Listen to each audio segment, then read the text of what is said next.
Hello, peeps. So, it's coming up third week now, and it's quite interesting. It's so interesting. I have done this before, so I sort of know what to expect, and that's kept me going, in all honesty, because if I didn't know what to expect, oh, again, so funny. I'm looking at myself and doing this. It's on this side. Okay, so I've got my little airport thingy going again, thinking I'm a pilot. Um, so it's so interesting that if I hadn't done this previously, I must admit I would have fallen into the trap of panic and thinking, no, no, no, I can't do this. Because as you can probably see, the trouble with myself is if I put on weight, I put it on my face. So I can't get away with it. I see these people, they have these perfect faces, and you don't even know that they're overweight or anything. You see them, and it's quite a shock, because their faces are quite slim. I think it was showing my age. What was his name? Forgotten the singer now. I'll have to put it on there later. uh, he's on the tip of my tongue now. But so, like I say, I've not been losing weight because I've been eating, as I would say, for Britain. In the States, you'll say for America, right? I've been eating for Britain. Not ridiculously, but just eating everything I want, all the foods, almost purposely, the foods that I wouldn't normally go for. So, for instance, I know I've got a problem with cream or dairy, you might say.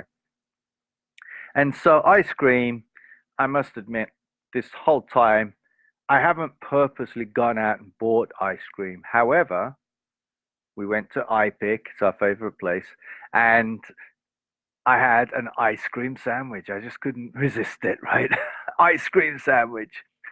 And the next day I sort of felt it. And this is the interesting thing is that I'm starting to realize that what I'm doing is the opposite of an elimination diet. So it's sort of an elimination diet, but I'm starting with everything and then gradually working my way down. But the other thing is, I am starting to give myself permission to eat just what I feel like eating. As a consequence, I'm starting to, again, and this has been a long time coming, I'm starting to fall in love with eating. Now, previous, hence me not losing any weight and putting any losing any weight or getting down to my healthy level. Previous, I was obsessed with food. I thought of nothing else but food. It's like, oh, it wasn't only what I'm going to eat, but it's what I shouldn't eat and what food is doing for me and what's happening here or what's happening in there and what macronutrients should I have. Well, that's an obsession. Can you imagine treating your food, which we basically do, treating your food um, and putting it as the equivalent of making love. This is a family show, right? Making love.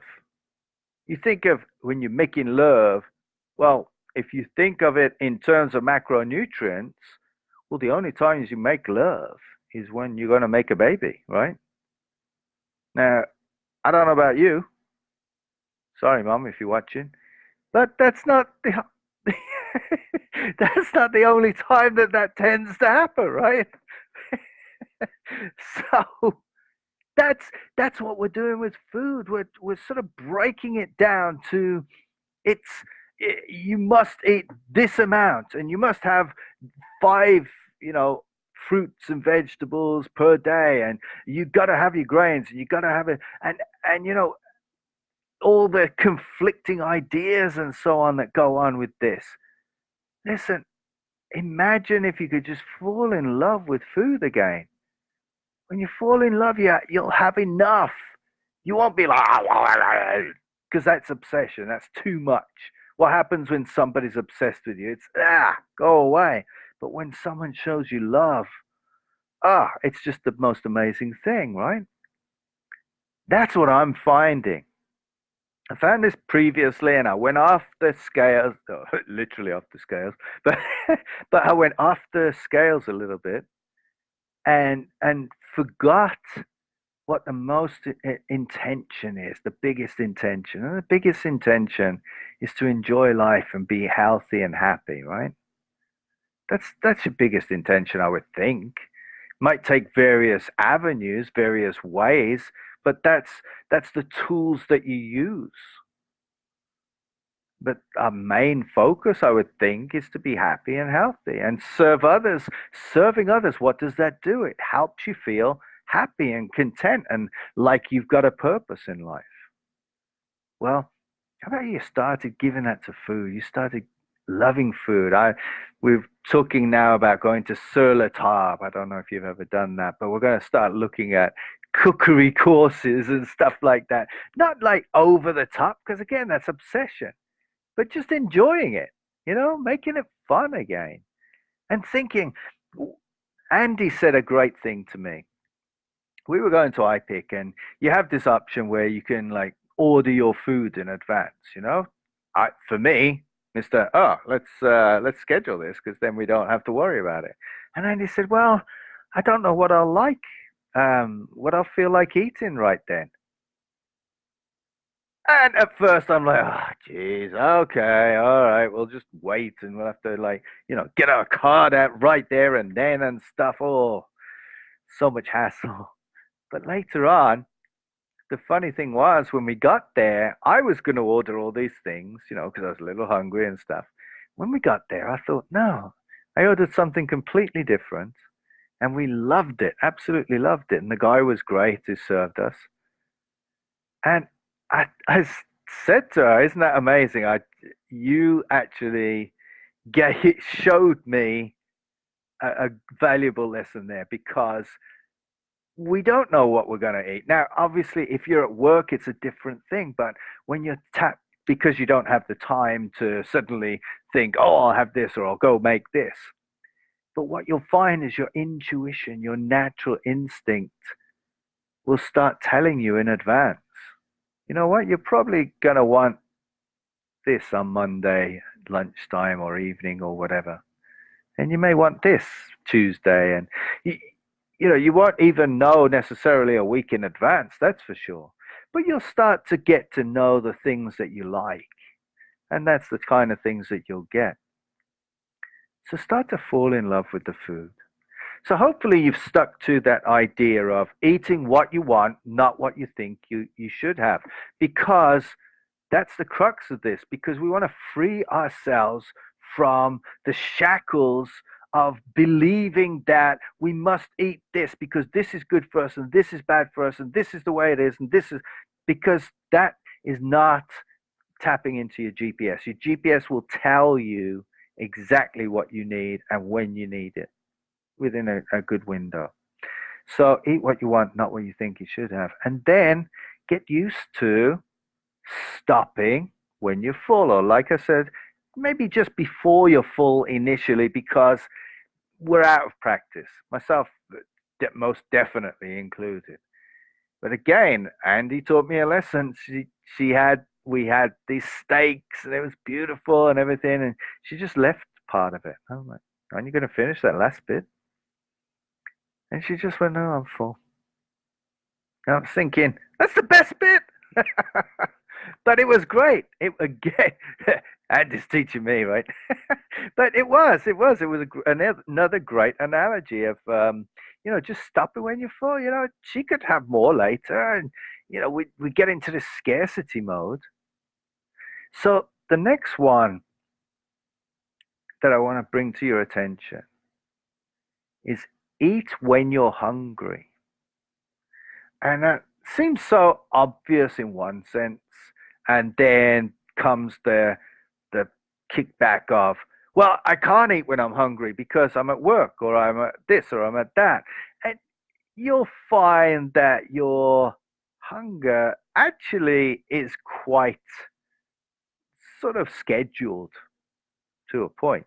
Not necessarily exactly at lunchtime and not necessarily exactly at breakfast. I mean, I personally don't eat breakfast, but that's just a personal opinion. It's not, don't set that in stone.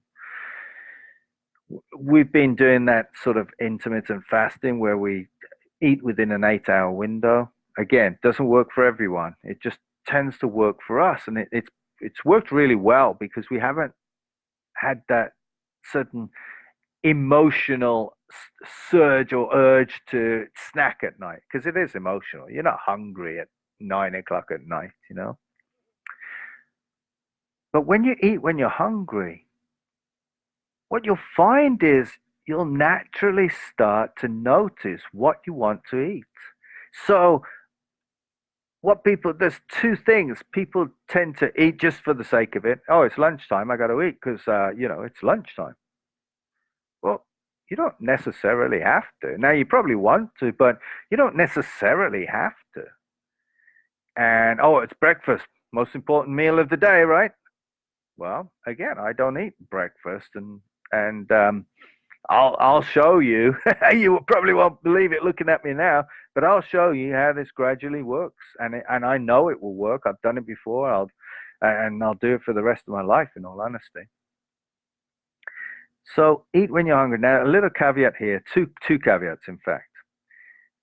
The first one is make sure you're not thirsty because they're very, very similar. And I've had a rude awakening. I used to be the water guy. I mean, I had water with me everywhere. Amazingly, I forgot my water bottle. There you go. See, I've got out of the habit. That thing was like stuck to me. It's like if you see me, you'll see my water bottle, right? That's the way it was, and I've got out of that habit. And instead, you see what I have got, right? Is my humongous cup of coffee. That reminds me. Mm, I love my coffee, but uh, I have started to get into the habit again. Obviously, as you just seen, not as much as I could do, but gradually getting back into the habit of just sipping water. I would suggest just sip water all day long, all day long. Now, water will not, it will satiate you because you're cleansing your system, but it will not stop you from eating the right amount. It won't stop you like so that suddenly you're not getting the nutrients or anything. So just get into that habit of sipping water here and there. You can put lemon in it and everything. Don't put sugar in because that sort of defeats the object. But um, just yeah, just sip that during the day, and then when you get hungry, you'll know that that's what it is. The other one, of course, as I mentioned, is emotional eating. Do I want it? And there's a simple recipe for this, or register for this, and that is if you're hungry, has it gradually built, or is it like I need food and I need it now? Now, sometimes yes, you can possibly have gone so far that now you're ravenous. That's possible, but still, that gradually come on. But is it like a sudden switch? Oh my gosh, I gotta eat. I could eat a horse. Because that's probably emotional eating, and that won't serve you. Again, it's awareness. So don't spend too much time on that. Just notice. Just become aware. This is what it is. When you tap into this GPS, I know I keep harping on about that, but this is what's going to free you. It's going to free me. I'm talking to myself as I'm talking to you. So think about that. Keep eating what you want. You might notice that gradually, like I've given up cream. I have it. I don't feel good with when I drink it. So, but am I never going to have cream? No, I haven't like restricted myself. I'm not going to have it because it doesn't make me feel good. So eat what you want. Stop when you're full or just before, and try and eat when you're hungry. Maybe bring some fruit or snacks or stuff if you're at work or if you're in a place where you can't get to food. Just bring stuff that you like. You can bring nuts with you. Just be careful with nuts because, of course, when they go in your system, you can eat the whole bag without realizing you've eaten 1,000 calories. I mean, we're not going into calories here at all. I'm just saying it's deceiving because remember, when you stop when you're full, there's a 20-minute window of when your stomach actually feels it. So with nuts, you can eat a lot quickly, and then you'll be stuffed. Again, it's all awareness. All awareness. Bring me your questions. I'll show you this transformation. And looking at myself here, I'm thinking, really? Are you sure this is going to work? But I know it will, and I know it will for you because it's specific to you, not to me. It's your way. This is why I know that this will work for everyone, literally. So bring me your questions and take care.